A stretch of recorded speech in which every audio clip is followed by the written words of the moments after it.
Hi students, today in this class we discuss about some important problems in continuity and differentiability. They are very most important problems, so keep concentration to understand these things. So what is the first problem? As f of x is equal to x power 4 plus 3x square plus 5x square by sin x, and it is continuous at x is equal to 0, then f of 0 is equal to what? So as it is continuous at x is equal to 0, we can write limit x tends to 0, f of x is equal to f of 0. You need to calculate f of x, you need to find out f of 0. That means the limit at x is equal to 0 is to be calculated. ఈ limit find out చేస్తే సరిపోతుంది మనకు. కాబట్టి ఈ limit find out చేయాలంటే limit x tends to 0, f of x ఏమని ఇచ్చాడు? x power 4 plus 3x square plus 3x cube, x power 4 plus 3x cube plus 5x square.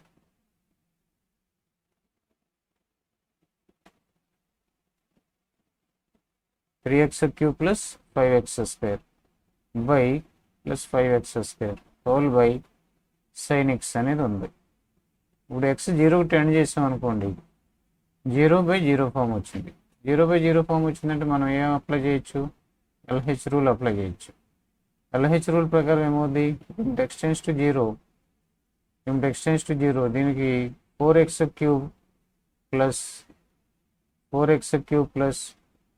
9x square plus 10x, ఇది numerator derivative.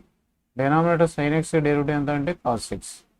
ఇప్పుడు 0 tend చేయండి, 0 tend చేస్తే 0/cos 0 అంటే 1, 0/1 అంటే ఎంత? 0. So దీని value f of 0 is equal to ఎంత? 0. So option C is correct. Next ఇక్కడ ఏమని ఇచ్చాడు? f of x is equal to a power x plus a power minus x by x not equal to 0 అయితే, and f of 0 is equal to b అన్నాడు. Continuous at x is equal to 0 అన్నాడు. b is equal to ఎంత? So continuous at x is equal to 0 అన్నాడు కాబట్టి immediately you can write limit x tends to 0, f of x is equal to f of 0. ఇది మనం first రాయాల్సింది. f of 0 ఎంత అని ఇచ్చాడు అంటే పైన ఉన్న స్టేట్మెంట్ బట్టి b అని ఇచ్చాడు. సో దీని లిమిట్ కట్టేసేసి bకి ఈక్వల్ చేస్తే b వాల్యూ వచ్చింది. It is the limit value. Limit కట్టాలంటే limit x tends to 0, f of x a power x minus a power minus x by x. So that implies దీని యొక్క limit అంటే 0/0 form. Again L H rule apply చేయొచ్చు. మళ్ళీ L H rule apply చేస్తే a power x into log a, limit x tends to 0, పైన ఉన్న న్యూమరేటర్కి derivative చేయాలి. దీనికి డెరివేటివ్ చేస్తే a power x into log a power x derivative a power x into log a minus a power minus x into log a power minus x into log a into ఎన్నో derivative చేయాలి. దీనికి a power xకి a power x into log a అని derivative అయితే దీని inner function ఏదైతే ఉందో దానికి మళ్ళీ డెరివేటివ్ చేయాలి. వాట్ ఈజ్ ఇన్నర్ ఫంక్షన్ అంటే a పవర్ x ప్లేస్లో a పవర్ x అనే ఫంక్షన్లో x ప్లేస్లో ఏది ఉంది? మైనస్ x ఉంది. ఆ మైనస్ x మళ్ళీ డెరివేటివ్ చేస్తే ప్లస్ x ప్లస్ 1 అవుతుంది. ఆ మైనస్ ఆఫ్ మైనస్ ప్లస్ 1 అవుతుంది. -1 అవుతుంది కదా. Minus x derivative -1 into plus minus plus అవుతుంది. సో బై డినామినేటర్ ఏముంది? x ఉంది. x derivative 1. ఇప్పుడు x 0 టెండ్ చేస్తే a పవర్ 0 1 అవుతుంది. లాగ్ a వస్తుంది ఇక్కడ ప్లస్ a పవర్ 0 అంటే 1, లాగ్ a వస్తుంది అలా బై 1 అంటే 2 log a. Log a plus log a అంటే 2 లాగ్ a మన ఆన్సర్.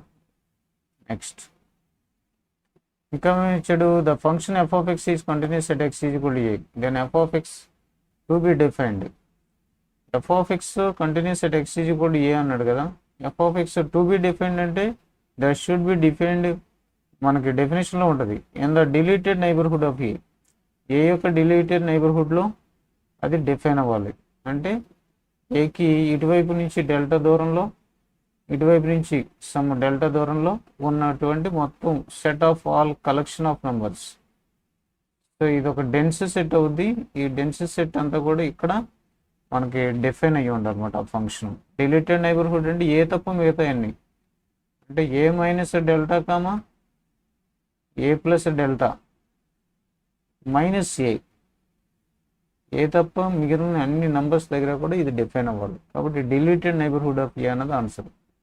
సో ఈ పవర్ ఎక్స్ అనేది కంటిన్యూస్ అని ఆర్ ఆల్రెడీ మనకి సినాప్సిస్లో డిస్కస్ చేసాం. ఈ పవర్ ఎక్స్, ఏ పవర్ ఎక్స్, మనకి some list of continuous functions ఉన్నాయి. మీకు ఆల్రెడీ వీడియోస్లో చెప్పింది అది పాయింట్ మనం చూసుకోండి. సైన్ ఎక్స్ ఒకటి కంటిన్యూస్ అని ఆరు, కాస్ ఎక్స్ కూడా కంటిన్యూస్ అని ఆరు, అంటే tan inverse of x continuous అని ఆరు, అలాగే cot inverse of x continuous అని ఆరు, అలాగే ఈ పవర్ ఎక్స్ కంటిన్యూస్ అని ఆరు, ఏ పవర్ ఎక్స్ కంటిన్యూస్ అని ఆరు. ఈ ఫంక్షన్స్ కంటిన్యూ అవుతాయి త్రూ అవుట్, ఎక్కడ కూడా బ్రేక్ లేకుండా ఉంటుంది. అలాగే మాడ్యులస్ ఆఫ్ ఎక్స్ కంటిన్యూస్ అని ఆరు, అలాగే ఎవ్రీ పాలినామియల్ ఈజ్ కంటిన్యూస్ అని ఆరు. పాలినామియల్ ఏ పాలినామియల్ అనే కంటిన్యూస్.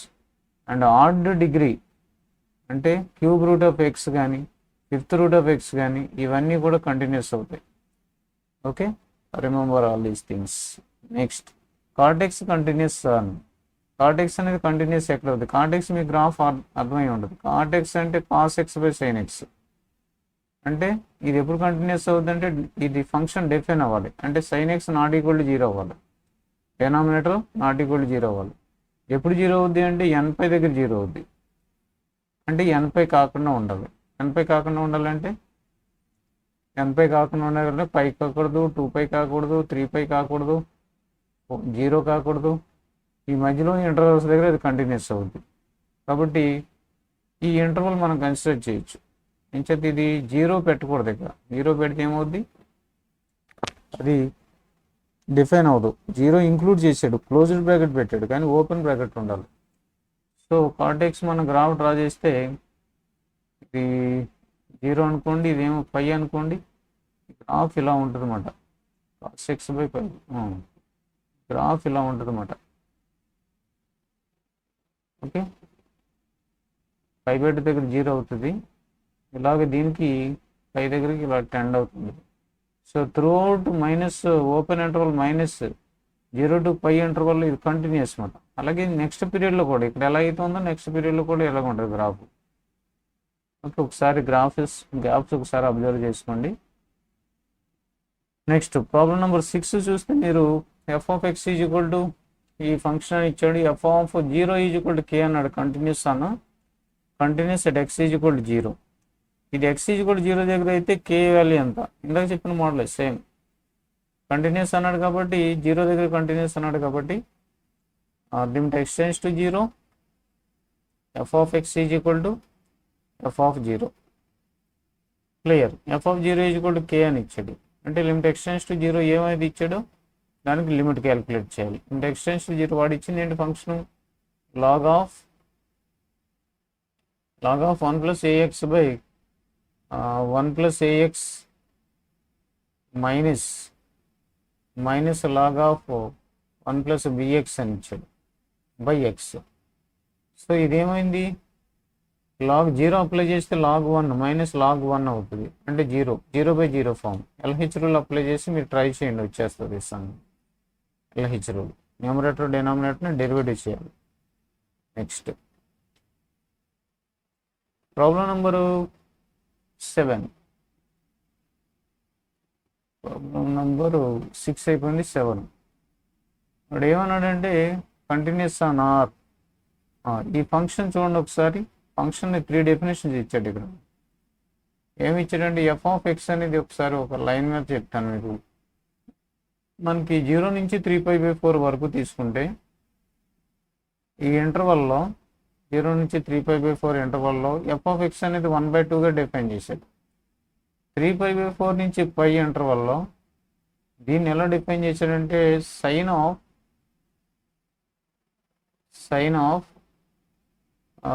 2x/9 అని డిఫైన్ చేశాడు. ఇది ఫంక్షన్ కింద ఇలా డిఫైన్ చేశాడు. అయితే కంటిన్యూటీ గురించి మాట్లాడమన్నాడు. ఏ ఇంటర్వల్లో ఇది కంటిన్యూస్ అవుతుంది అని అడిగాడు. సో మనం చూడాల్సింది ఏంటంటే ఇక్కడ ఎక్కడైతే ఫంక్షన్ డెఫినేషన్ ఈ ఇంటర్వల్ తీసుకున్నాం అనుకోండి, త్రీ అవుట్ దిస్ ఇంటర్వల్ 1/2గా ఉంది. ఇది అంటే కంటిన్యూస్ అయితే కాన్స్టెంట్ ఫంక్షన్, అలాగే ఇక్కడ 3π/4 దగ్గర డెఫినేషన్ మారింది, కాబట్టి ఎక్కడైతే డెఫినేషన్ మారిందో అక్కడ మనం కంటిన్యూటీని చెక్ చేయాలి. sin x ఎవ్రీవేర్ ఇది కంటిన్యూస్, ఇంతకుముందే మాట్లాడు. sin xకి ఏ వాల్యూ తీసుకున్న ఆర్గ్యుమెంట్లో ఏదన్నా సరే కంటిన్యూస్ అవుద్ది, దీని గురించి ఆలోచించక్కర్లా. అంటే ఇక్కడ కంటిన్యూస్ అవుతుంది, ఈ ఇంటర్వల్లో కంటిన్యూస్ అవుతుంది. మనకు ప్రాబ్లం ఎక్కడ వస్తుందండి, ఈ 3π/4 దగ్గర ప్రాబ్లం వస్తాయి.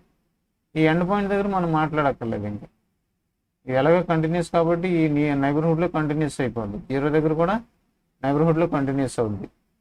బట్ మనం ఇక్కడ మాట్లాడాల్సింది ఓన్లీ 3π/4 దగ్గర. చేత 3π/4 దగ్గర right limit left limit function value 3 కట్టుకోవాలి. అదే రైట్ లిమిట్ లెఫ్ట్ లిమిట్ కట్టాలి, ఫంక్షన్ వాల్యూ కట్టాలి. 3π/4 దగ్గర f(3π/4) ఎంతో చూడండి. f(3π/4) అంటే సైన్ ఆఫ్ 2/9 ఇంటూ ఎక్స్ ప్లస్లో 3π/4 పెట్టాలి. అప్పుడు ఈ 3 ఇందులో 3 టైమ్స్ క్యాన్సిల్ అవుతుంది, ఇదేమో 2 టైమ్స్ క్యాన్సిల్ అవుతుంది. అంటే సైన్ ఆఫ్ π/6 అయింది. సైన్ π/6 అంటే ఎంత, 1/2 వచ్చింది. సో ఇప్పుడు ఫంక్షనల్ వాల్యూ 1/2 వచ్చింది. ఎల్హెచ్ఎల్ ఎంత అంటే 3π/2కి లెఫ్ట్ సైడ్ ఎంత అంటే 1/2 ఆల్రెడీ డిఫైన్ చేసాడు. రైట్ సైడ్ ఎంత 3π/4 ప్లస్ 3π/4 ప్లస్ ఎంత అన్నది మనం చూడాలి. అంటే limit x tends to 0, limit x tends to 3π/4 plus f(x) రాయాలి. 3π/4 కంటే ఎక్కువ దగ్గర ఈ ఫంక్షన్ ఇలా డిఫైన్ చేశాడు, sine of 2 into 2/9 into x అని డిఫైన్ చేశాడు. కాబట్టి ఎక్స్ 3π/4కి టెండ్ చేసాం అనుకోండి, ఆల్రెడీ ఏమైంది ఇక్కడ, ఆల్రెడీ మనం చెక్ చేసింది అది 2/9 ఇంటూ 3π/4, 2/9 ఎక్స్ ప్లస్లో 3π/9 2/9 ఇంటూ 3π/4. ఇది క్యాన్సిల్ చేస్తే ఇది 2 టైమ్స్, ఇది ఇందులో 3 టైమ్స్ అంటే π/6 అంటే మళ్ళీ 1/2. సో ఇదేంటిది ఆర్హెచ్ఎస్ 1/2 వచ్చింది. ఎల్హెచ్ఎస్ ఎంత వచ్చింది, ఆల్రెడీ 1/2. ఫంక్షనల్ వాల్యూ ఎంత వచ్చింది, 1/2. సో ఫంక్షనల్ వాల్యూ ఏమో 1/2, f(3π/4) అనేది 1/2కి ఈక్వల్ అయింది. ఎల్హెచ్ఎల్ ఆల్రెడీ మనం వెరిఫై చేస్తే 1/2 వచ్చింది, ఆర్హెచ్ఎల్ 1/2 వచ్చింది, ఫంక్షనల్ వాల్యూ 1/2 వచ్చింది. కాబట్టి ఈ ఫంక్షన్ ఈ 3π/4 దగ్గర కంటిన్యూస్ అవుతుంది. కంటిన్యూస్ అయిందంటే టోటల్ ఇంటర్వల్లో కంటిన్యూస్ అవుతుంది. అంటే 0 to π ఇంటర్వల్లో కంటిన్యూస్ అని చెప్పేసేయచ్చు. ఏం చేద్దంటే ఇక్కడ కూడా కంటిన్యూస్ అయింది కాబట్టి 3π/4 దగ్గర. సో డి ఆప్షన్ మనం కరెక్ట్ చేసుకోవచ్చు. నెక్స్ట్ మనకి 8th సమ్ ఒకసారి అబ్జర్వ్ చేస్తే f(x) అనేది ఏమి ఇచ్చాడు, maximum of modulus of sin x cos x అని ఇచ్చాడు. మీరు ఒకటే అబ్జర్వ్ చేయండి, f(x) అనేది ఒక ఫంక్షన్ ఇచ్చాడు అనుకోండి, మనకి f(x) sin x ఫంక్షనే తీసుకోండి. దీని గ్రాఫ్ మనం డ్రా చేసాం అనుకోండి, sin x అనే ఫంక్షన్ యొక్క గ్రాఫ్ డ్రా చేస్తే it is very smooth curve, ఇలా ఉంటుంది, టెండ్ అవుతూ ఉంటుంది. ఒకవేళ f(x) అనేది మాడ్యులస్ కన్సిడర్ చేసామనుకోండి, మాడ్యులస్ ఆఫ్ sin x అని రాసామనుకోండి, అంటే దీని కర్వ్ నెగిటివ్ అవ్వదు. అంటే నెగిటివ్ అవ్వదంటే దీని కింద ఉన్న ఆర్క్ మనకి పైకి వచ్చేస్తుంది. మాడ్యులస్ ఎప్పుడైతే అప్లై చేసి ఈ కర్వ్ ఇలా మారిపోతుంది. ఏ కర్వ్ అయినా సరే మాడ్యులస్ ఉన్నప్పుడు బిలో ఎక్స్ యాక్సిస్ ఉన్న కర్వ్ అబోవ్ ఎక్స్ యాక్సిస్ అవుతుంది. కాబట్టి మనం అది చూసుకోవాలి. మాడ్యులస్ ఆఫ్ sin x కానీ sin x గ్రాఫ్కి సంబంధం లేదు. కాబట్టి మనం ఇక్కడ చూడాల్సింది ఏంటంటే మాడ్యులస్ ఆఫ్ sin x అనే దానికి ఒక గ్రాఫ్ డ్రా చేయాలి. ఈ సమ్స్ని గ్రాఫ్స్ ఉపయోగించి ఈజీగా చేయొచ్చు. మీరు మామూలుగా చేసే కంటే ఈ డిఫరెన్షియబిలిటీ కంటిన్యూటీ గురించి గ్రాఫ్స్ మీకు బాగా ఎక్కువగా నాలెడ్జ్ ఉంటే అది ఈజీగా తక్కువ టైంలో మీరు సమ్స్ చేసేయగలుగుతారు. కాబట్టి గ్రాఫ్ నాలెడ్జ్ చాలా ఉండాలి. సో అంచేత గ్రాఫ్స్ మీద కాన్సన్ట్రేట్ చేయండి, బాగా నేర్చుకోండి సమ్స్ చేయడం కోసం. రైట్, ఇప్పుడు వాడు ఇచ్చింది ఏంటంటే function f(x) maximum of sin x modulus of, అలాగే మాడ్యులస్ ఆఫ్ cos x అని ఇచ్చాడు. నేను ముందు ఏం చేస్తానంటే గ్రాఫ్ డ్రా చేస్తాను.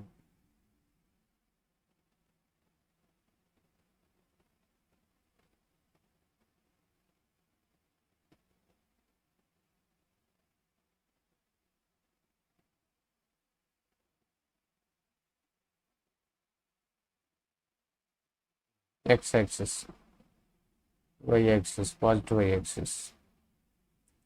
ఇప్పుడు మీరు చూస్తే మాడ్యులస్ ఆఫ్ సైన్ ఎక్స్ అంటే ఏంటి? సైన్ ఎక్స్ గ్రాఫ్ ఏంటి? 0, π/2, π, 3π/2, 2π, -π/2, -π ఇటువైపు తీసుకున్నాం, ఇది 1, -1. సో గ్రాఫ్ యూజువల్గా డ్రా చేస్తే మనకి సైన్ ఎక్స్ అనే గ్రాఫ్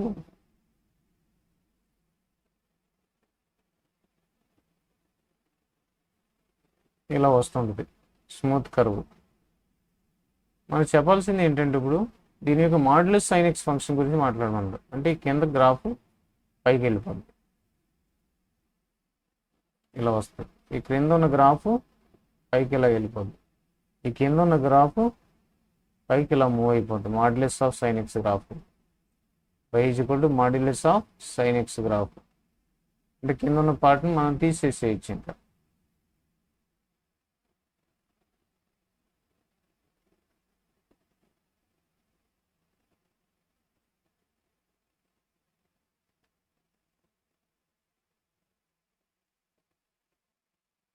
అంటే ఈ గ్రాఫ్ సైన్ ఎక్స్ గ్రాఫ్ ఇలా వచ్చేస్తుంది. ఎక్కడి నుంచి అంటే 0 దగ్గర నుంచి, y యాక్సిస్ ఇది కదా.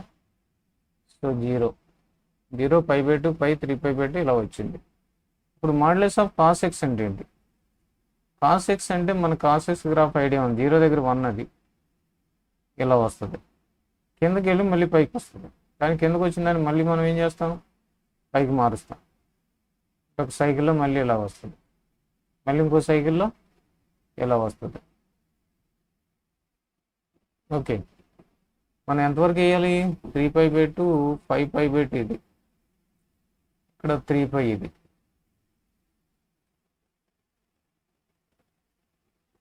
ఇలా వస్తుంది.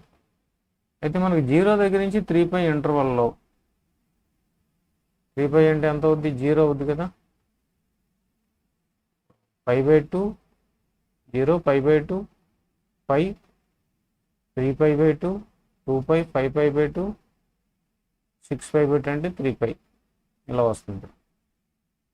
సైన్ ఎక్స్ మనం చూస్తే ఇక్కడ ఒకటి π దగ్గర 0, π దగ్గర 0, 3π దగ్గర 0 సైన్ ఎక్స్. కాస్ ఎక్స్ విషయానికి వచ్చేటప్పటికి ఈ గ్రాఫ్ ఎలా ఉంటుంది? 0 దగ్గర 1 ఇది కాస్ ఎక్స్, ఇంకొక లైన్తో చేద్దాం, కాస్ ఎక్స్ మారుతుంది ఇలాగా. ఇది కాస్ ఎక్స్ 0 దగ్గర 1, π/2 దగ్గర 0, మళ్ళీ ఇలా స్వింగ్ వస్తుంది, మళ్ళీ ఇలా వస్తుంది, ఇదొక స్వింగ్, ఇదొక స్వింగ్ ఇలా వస్తుంది. సో మనం చూస్తే ఇప్పుడు 3π వరకే గ్రాఫ్ మాట్లాడాలి 0 నుంచి. 0 నుంచి 3πకి మ్యాక్సిమం వాల్యూస్ తీసుకోమన్నాడు ఇందులో. అంటే కర్వ్ మ్యాక్సిమం అంటే పైన ఏ కర్వ్ ఉందో అది మ్యాక్సిమం కర్వ్ ఉంది. సో ఈ ఇంటర్వల్లో 0 నుంచి π వరకు పైన ఉన్న పోర్షన్సే మీరు షేడ్ చేయండి, కింద ఉన్న పోర్షన్ మనకు రాదు అంటే వదిలేసేయాలి. మ్యాక్సిమం వాల్యూసే కదా వాడు ఇచ్చింది, కాబట్టి కింద ఉన్న పోర్షన్ వదిలేసేయాలి. అంటే 0 నుంచి π/2 వరకు మీరు గ్రాఫ్ తీసుకోవాలంటే ఇలా తీసుకుని మళ్ళీ ఇక్కడి నుంచి ఈ పైన ఉన్న పోర్షనే తీసుకోవాలి, ఈ పైన ఉన్న పోర్షనే తీసుకోవాలి, కిందకి రాకూడదు. ఇది మళ్ళీ ఇక్కడ పైన ఉన్నది, మళ్ళీ ఈ పైన ఉన్నది, ఈ పైన ఉన్న గ్రాఫ్ని మాత్రమే మనం కన్సిడర్ చేయాలి. ఇలా పైన ఉన్న గ్రాఫ్ని మాత్రమే కన్సిడర్ చేసేటప్పుడు మీరు కొన్ని విషయాలు అర్థమవుతాయి. ఇలా వచ్చినప్పుడు కర్వ్ కాస్ ఎక్స్ కర్వ్ 0 నుంచి π/4 మధ్యలో కాస్ ఎక్స్ ఎక్కువ, కానీ π/4 దాటిన తర్వాత సైన్ ఎక్స్ ఎక్కువ అవుతుంది. అంటే కర్వ్ మారిపోయింది. అంటే అప్పుడు దాకా మ్యాక్సిమం ఉన్న కర్వ్ మినిమం అయిపోయింది, అప్పుడు దాకా మినిమం ఉన్న కర్వ్ మ్యాక్సిమం అయిపోయింది. అంటే ఈ కాస్ ఎక్స్ అనేది ఈ ఇంటర్వల్ π/4 ఇంటర్వల్ వరకు మ్యాక్సిమం అయితే, ఇన్ ద సెకండ్ ఇంటర్వల్ ఇదేమంటాం 0 to 3π/4, 3π/4 దగ్గర మళ్ళీ ఇంకొక చేంజింగ్ వచ్చింది. అంటే మీరు ఇలాగ చేంజ్ చేసేటప్పుడు ఈ కర్వ్ ఎక్కడైతే డెఫినేషన్ మారుతుందో అక్కడ ఒక కింక్ ఫామ్ అవుతుంది. కింక్ అంటాం మేము, ఇలా వస్తే కింక్ పాయింట్ అంటాం. ఈ కింక్ పాయింట్లు ఎన్నో వస్తే అన్ని పాయింట్ల దగ్గర డెఫినేషన్ మారుతుంది. అంటే మారుతుందంటే నాట్ డిఫరెన్షియబుల్ అనమాట. ఎక్కడైతే కర్వ్ చేంజ్ అవుతూ ఉంటుందో అక్కడ నాట్ డిఫరెన్షియబుల్. అంటే ఎన్ని ఉన్నాయి నెంబర్ ఆఫ్ కింక్ పాయింట్స్ అంటే మీరు ఫైండ్ అవుట్ చేస్తే మనకు వచ్చే నెంబర్ ఆఫ్ కింక్ పాయింట్స్, ఇదో కింక్ పాయింట్, ఇదో కింక్ పాయింట్. అంటే కర్వ్ చేంజ్ అవుతుంది, ఇదో కింక్ పాయింట్, ఇదో కింక్ పాయింట్, ఇదో కింక్ పాయింట్, ఇదో కింక్ పాయింట్. 3π వరకు వచ్చేటప్పటికి 3π దగ్గర మళ్ళీ ఈ కర్వ్ ఎండ్ అయిపోవాలి మనకి. ఇక్కడ కింక్ ఏం రాకుండా ఇక్కడికి స్టాప్ చేసేసాం మనం. అప్పుడు కింక్ పాయింట్ సెలెక్ట్ పెడితే 1 2 3 4 5 6 ఇక్కడ ఒకటి 6 కింక్ పాయింట్స్ వచ్చినాయి. అంటే 6 పాయింట్స్ దగ్గర నాట్ డిఫరెన్షియబుల్ అది, కాబట్టి ఆప్షన్ బి అవుతుంది. ఏం చూడక్కర్లేదు అంతే. నెక్స్ట్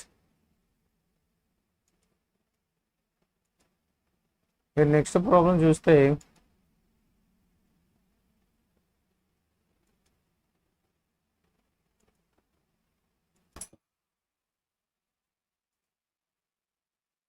నెక్స్ట్ ప్రాబ్లం చూడండి. ఏమన్నాడు? F of x is equal to x minus box x continuous at x is equal to a, then a is ఎంత అన్నాడు. ఏ దగ్గర కంటిన్యూస్ అవ్వాలంట. ఎక్స్ మైనస్ బాక్స్ ఎక్స్ అంటే ఏంటమ్మా? ఫ్రాక్షన్ పార్ట్ ఆఫ్ ఎక్సే కదా. ఎక్స్ మైనస్ బాక్స్ ఎక్స్ అంటే fraction part of x, fractional part of x అనేది ఫంక్షన్ మనకి. దీన్ని మీరు గ్రాఫికల్గా అబ్జర్వ్ చేయొచ్చు. ఆల్రెడీ మీకు ఈ గ్రాఫ్లో చెప్పాను ఈ ఫ్రాక్షన్ పార్ట్. 0 1 2 3 4 0 నుంచి 1 వరకు ఇది ఇంక్రీజింగ్ గ్రాఫ్. 1 దగ్గర ఏమవుతుందంటే 0 అయిపోద్ది, ఎక్కడ డిఫైన్ అవుతుంది. మళ్ళీ 1 to 2 ఇది మళ్ళీ స్లాంట్కి ఇలా ఇంక్రీజ్ అవుద్ది. మళ్ళీ 2 దగ్గర మళ్ళీ 0 అయిపోద్ది, ఇక్కడ వస్తుంది వాల్యూ. అలాగే 2 to 3 స్లాంట్కి ఇంక్రీజ్ అవుద్ది. మళ్ళీ 3 దగ్గర ఏమవుతుంది? మళ్ళీ 0 అవుద్ది, ఎక్కడ రాదు. ఎక్స్ 0 దగ్గర వై అనేది 0, ఎక్స్ 3 దగ్గర వై అనేది 0 అయిపోద్ది. మళ్ళీ ఇక్కడ నుంచి ఇక్కడికి స్లాంట్ లైన్. అంటే మీకు అర్థమయ్యేది ఏంటి అంటే ఇక్కడ ఇది ఒక పీరియాడిక్ ఫంక్షన్. 1 to 2 ఎలాగుందో 2 to 1 to 2 0 to 1 ఎలా ఉందో 1 to 2 అలాగ ఉంది. ఆ కర్వ్ 2 to 3 నుంచి ఒకే షేప్లో ఉంది. అంటే ఇలా పీరియాడికల్గా చేంజ్ అవుతున్నప్పుడు, ఒకే గ్రాఫ్ ఆర్క్ పీరియాడికల్గా చేంజ్ అవుతున్నప్పుడు ఆ ఫంక్షన్ ఏమంటామంటే పీరియాడిక్ ఫంక్షన్ అంటాం. ఆ లీస్ట్ ఇంటర్వల్ ఏదైతే లీస్ట్ ఇంటర్వల్ ఇది రిపీట్ అవుతుందో మాటిమాటికి దాన్ని పీరియడ్ అంటాం. కాబట్టి ఈ ఫంక్షన్ 1 దగ్గర ఈ కర్వ్ చేంజ్ అయిపోద్ది డెఫినేషన్. ఇటువైపు ఇలా ఇంక్రీజింగ్గా ఉంది కానీ 1 దగ్గర మళ్ళీ సడన్గా మారిపోయింది. అంటే 1 యొక్క నైబర్హుడ్లో దీని వాల్యూ 1 అయితే ఎలా ఉంది కదా. సపోజ్ 3 యొక్క నైబర్హుడ్ తీసుకుందాం. 3 వైపుకి ఎక్స్ రీచ్ అవుతుంది, ఇది ఎక్కడికి రీచ్ అవుతుంది? దీని యొక్క కరస్పాండింగ్ పాయింట్ ఈ పాయింట్కి రీచ్ అవుతుంది. ఈ పాయింట్ ఏంటి? 1. అంటే 1కి రీచ్ అవుతుంది అన్నమాట ఇది. అంటే ఎక్స్ 3కి టెండ్ అవుతుంటే ఈ ఫ్రాక్షన్ పార్ట్ ఆఫ్ ఎక్స్ 1కి టెండ్ అవుతుంది. ఎక్స్ 4కి టెండ్ అవుతుంటే ఫ్రాక్షన్ పార్ట్ ఆఫ్ 1కి టెండ్ అవుతుంది. రైట్ సైడ్ నుంచి ఎక్స్ 4కి టెండ్ అవుతుంటే ఫ్రాక్షన్ పార్ట్ 0కి టెండ్ అవుతుంది. అంటే కిందకు వస్తుంది, ఇలా కిందకు వస్తుంది దీనికి కరస్పాండింగ్గా. కాబట్టి ఎక్కడెక్కడ కంటిన్యూస్ అని అడిగితే ఇంటిజర్స్ దగ్గర డిస్కంటిన్యూస్, రిమైనింగ్ అన్ని చోట్ల దగ్గర 1.5 దగ్గర కానీ 2.2 దగ్గర కానీ ఈ పాయింట్లు అన్నిటి దగ్గర కూడా ఇది కంటిన్యూస్ అవుతుంది గ్రాఫ్. ఎక్కడ బ్రేక్ వస్తుంది అంటే ఇంటిజర్స్ దగ్గర బ్రేక్ వస్తుంది. కాబట్టి మీరు రాయాల్సింది continuous at x is equal to a. A అనేది ఏంటి అంటే ఇంటిజర్ కానీ నంబరు, అంటే నాన్ ఇంటిజర్ అనేది ఆన్సర్ అవుతుంది. Next the number of points at which the function is discontinuous అన్నది. ఇక్కడ ఎక్స్ మైనస్ బాక్స్ ఎక్స్ అని ఇచ్చాడు. ఎక్స్ మైనస్ బాక్స్ అంటే fractional part of x, already మనం డిస్కస్ చేసిన పైన. ఈ డినామినేటర్ ఎప్పుడు కూడా 0 అవ్వకూడదు. ఫ్రాక్షనల్ పార్ట్ ఆఫ్ ఎక్స్ ఎప్పుడు 0 అవుతుంది అంటే is equal to 0 when X is equal to I, integer అయినప్పుడు. ఎక్స్ ఈజ్ ఈక్వల్ టు 1 దగ్గర 0, ఎక్స్ ఈజ్ ఈక్వల్ టు 2 దగ్గర, 3 దగ్గర అండ్ సో ఆన్ అన్ని ఇంటిజర్స్ దగ్గర 0 అవుతుంది. ఇప్పుడు మనకి ఇది 0 అవ్వకూడదు. అంటే denominator X minus box X అనేది 0 కాకూడదు. అంటే fractional part of X not equal to 0.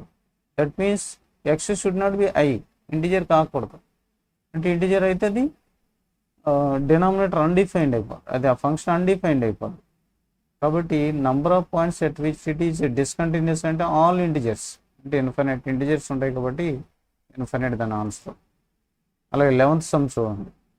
11th సమ్లో ఏమి ఇచ్చాడంటే f of x plus y, f of x plus y is equal to f of x plus f of y అని ఇచ్చాడు. ఇది fractional relation, ఆ ఫంక్షన్ ఒక function యొక్క రిలేషన్, అంటే అది సాటిస్ఫై చేసే కండిషన్ ఇది.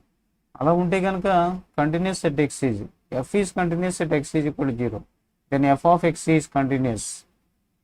ఎక్స్ అనేది f is continuous at x is equal to 0, then f of x continuous. ఎక్కడెక్కడ కంటిన్యూస్ అవుతుంది అనేది అడిగాడు. 0 దగ్గర కంటిన్యూస్ అయితే అంటే మన ఫంక్షన్ ఒకసారి రిలేషన్ కన్సిడర్ చేస్తే ఎఫ్ ఆఫ్ ఎక్స్ ప్లస్ వైని ఏమని ఇచ్చాడు? F of x plus f of y అని స్ప్లిట్ చేసి ఇచ్చాడు. ఇది ఫంక్షనల్ రూల్ అన్నది. నేనేం చేస్తానంటే ఎఫ్ ఆఫ్ ఎక్స్ని suppose sum k of x అని రాసుకుంటాను. ఎఫ్ ఆఫ్ ఎక్స్ని ఎజ్యూమ్ చేశాను నేను. By experience we can get this kind of assumptions. K x అనేది మనం తీసుకున్నాం. ఇప్పుడు f of x plus y ఏమవుతుంది? ఎఫ్ ఆఫ్ ఎక్స్ అంటే కేఎక్స్ కదా, కాబట్టి ఎక్స్ రాయాలి, ఎక్స్ ప్లస్ వై రాయాలి, అంటే k into x plus y అవుతుంది. దట్ ఈజ్ ఈక్వల్ టు ఎంత? K x plus k y. కేఎక్స్ అంటే ఎంత? F of x. కేవై అంటే ఎంత? F of y. కాబట్టి f of x plus y is equal to f of x plus f of y. F of x plus y is equal to f of x plus f of y కండిషన్ని satisfy అయింది. అంటే ఏ function తీసుకుంటే satisfy అయింది? F of x is equal to k x అనేది తీసుకుంటే satisfy అయింది. కాబట్టి మీరు ఏం రాయొచ్చు? The required function can be taken as f of x is equal to k x. అది దాన్ని సాటిస్ఫై చేసింది కాబట్టి. ఇప్పుడు ఎఫ్ ఆఫ్ ఎక్స్ కేఎక్స్ని ఎజ్యూమ్ చేసుకోండి. ఎజ్యూమ్ చేసుకుని ఈ సమ్ని సాల్వ్ చేయాలి. కాబట్టి f of x is equal to కేని ఎజ్యూమ్ చేసుకున్నాం అనుకో. F of x is equal to f of x plus y is equal f of x plus f of y. ఇప్పుడు let f of x is equal to k x నేను consider చేశాను. ఇప్పుడు ఏమవుతుంది? Continuous at x is equal to 0 అన్నాడు. F of x is equal to k x అనేది x is equal to 0 దగ్గర continuous అయితే f of x ఏంటి? ఎఫ్ ఆఫ్ ఎక్స్ ఎక్కడ కంటిన్యూస్ అనేది అడిగాడు. F of x is equal to kx అంటే it is an algebraic polynomial కదా. It is a polynomial కదా. Polynomial is continuous everywhere. That implies f of x is equal to f of x is continuous everywhere. Continuous for all x belongs to R. R మీద ఎక్కడైనా సరే continuous అవుతుంది.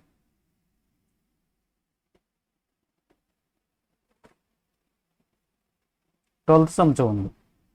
Twelfth some F of x is equal to ఏమని ఇచ్చాడు? F of x is equal to box of 2x cube minus 6 అని ఇచ్చాడు. ఇది function.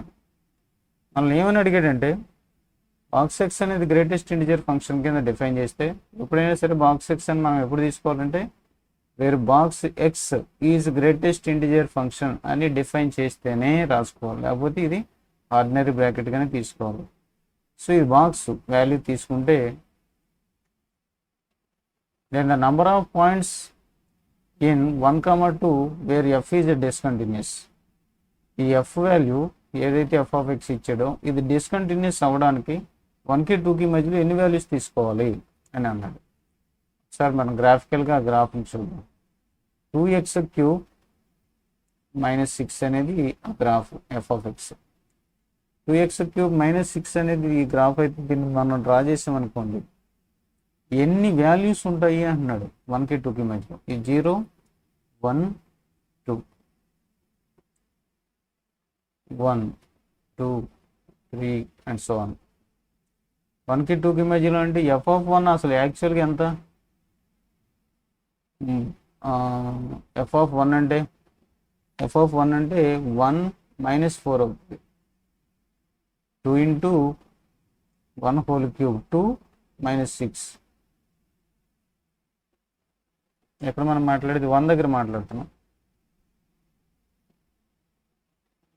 2 minus 6 అయింది. 2 మైనస్ 6 అంటే ఎంత? -4. -4 అనేది దాని వాల్యూ, అంటే 1 దగ్గర -4 దాని వాల్యూ.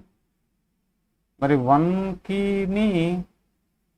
2కి మధ్యలో 1.5 తీసుకున్నాం అనుకో, దాని వాల్యూ ఎంత ఫైండ్ అవుట్ చేయండి. 2 తీసుకున్నాం అనుకోండి, దాని వాల్యూ ఎంత ఫైండ్ అవుట్ చేయండి. అంటే 2 దగ్గర తీసుకుంటే F of 2 is equal to ఎంత అవుతుంది? 2కి 8 ఇంటూ 2 అంటే 16 మైనస్ 6 అంటే 10 అవుతుంది. అంటే ఈ గ్రాఫ్ మనకి 1కి 2కి మధ్యలో 10 వరకు వెళ్ళిపోతుంది గ్రాఫ్ ర్యాపిడ్గా. 2 దగ్గర 10 వచ్చిందన్నమాట. ఇక్కడేమో 1 దగ్గర -4 వచ్చింది. అంటే ఈ మధ్యలో ఈ వై యాక్సిస్ని -4 దగ్గర నుంచి 10 వరకు కవర్ చేసింది ఇది గ్రాఫ్. ఇలాగ మొత్తం ఇక్కడ నుంచి అక్కడ దాకా కవర్ చేసింది. కవర్ చేసిందంటే ఈ మధ్యలో ఎన్ని ఇంటిజర్స్ ఉన్నాయి కౌంట్ చేయాలి.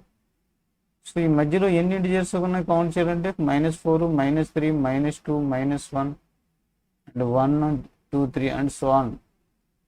ఎంతవరకు ఉన్నది 10 వరకు మనం ఆక్యుపై చేయొచ్చు. ఈ మధ్యలో ఎన్ని ఇంటిజర్స్ ఉన్నాయంటే సపోజ్ ఎక్స్ అనేది 0కి టెండ్ అవుతుంది అనుకో, వాడు ఇచ్చిన డెఫినేషన్లో ఉన్న 2x³ - 6 దేనికి టెండ్ అవుద్ది? 0 టెండ్ అవుతుంది. మనకి ఇచ్చిన f(x) 2x³ - 6, కానీ మనం ఫైండ్ అవుట్ చేయాల్సింది ఏంటి? బాక్స్ 2x³ - 6ని ఫైండ్ అవుట్ చేయాలి. అంటే ఏదైతే వాల్యూస్ వస్తున్నాయో ఆ వాల్యూస్ని మనం ఇంటిజర్స్గా చూడాలి. బాక్స్ ఎప్పుడు ఇంటిజర్ అవుద్ది కదా, ఎన్ని ఇంటిజర్స్ ఉన్నాయి, ఈ బాక్స్ వాల్యూ ఎన్ని ఇంటిజర్స్ ఇస్తుందో చూడాలి. అంటే -0కి టెండ్ అవుతున్నప్పుడు ఇక్కడ -4 ఒక ఇంటిజర్ వస్తుంది y యాక్సిస్ మీద, -3 వస్తుంది, -2 వద్ది, -1 వద్ది, 0 వద్ది, 1, 2, 3. ఇక్కడ -4 దగ్గర నుంచి స్టార్ట్ చేసాం. మీరు ఫైనల్గా ఇక్కడ వరకు 9 దాటిన తర్వాత 9.9కి వెళ్ళాం అనుకోండి, ఇప్పుడు ఈ ఫంక్షన్ వాల్యూ ఎంత అవుద్ది? ఫంక్షన్ వాల్యూ ఇది మనకి ఎంతవరకు వచ్చిందని చెప్తాం ఇందాక, ఇక్కడ 2x³ - 6 4 సబ్స్టిట్యూట్ చేస్తే 10 వరకు అప్రోచ్ అవుతుందని చెప్తాను. 10 వరకు, 10 మధ్యలో ఎన్ని ఇంటిజర్స్ ఉన్నాయి కౌంట్ చేయాలి. ఎన్ని ఇంటిజర్స్ ఉన్నాయంటే 0కి పైనేమో 10 ఉన్నాయి, దీని కిందేమో 4 ఉన్నాయి. కాబట్టి పైన ఉన్నదానికి మనం కౌంట్ చేయక్కర్లేదు, 10 అని కౌంట్ చేయక్కర్లేదు, మిగతా అన్ని కౌంట్ చేసుకోవాలి. అన్నీ కౌంట్ చేసుకుంటే మనకి ఎన్ని వస్తాయంటే 13 వస్తాయి. కౌంట్ చేసుకోండి, 1, 2, 3, 4, 5, 6, 7, 8, 9. 10 రాయవసరం లేదు, ఎందుకంటే దాని నైబర్హుడ్లోకి వెళ్ళేటప్పుడు 9 అయిపోతుంది. సో ఇవి 4, ఇవేమో 9, అంటే 13 పాయింట్స్ వస్తాయన్నమాట అక్కడ. సో ఇన్ 13 పాయింట్స్ 1కి 2కి మధ్యలో 13 పాయింట్స్ దగ్గర ఈ ఫంక్షన్ డిస్కంటిన్యూస్ అవుతుంది. ఓకేనమ్మా.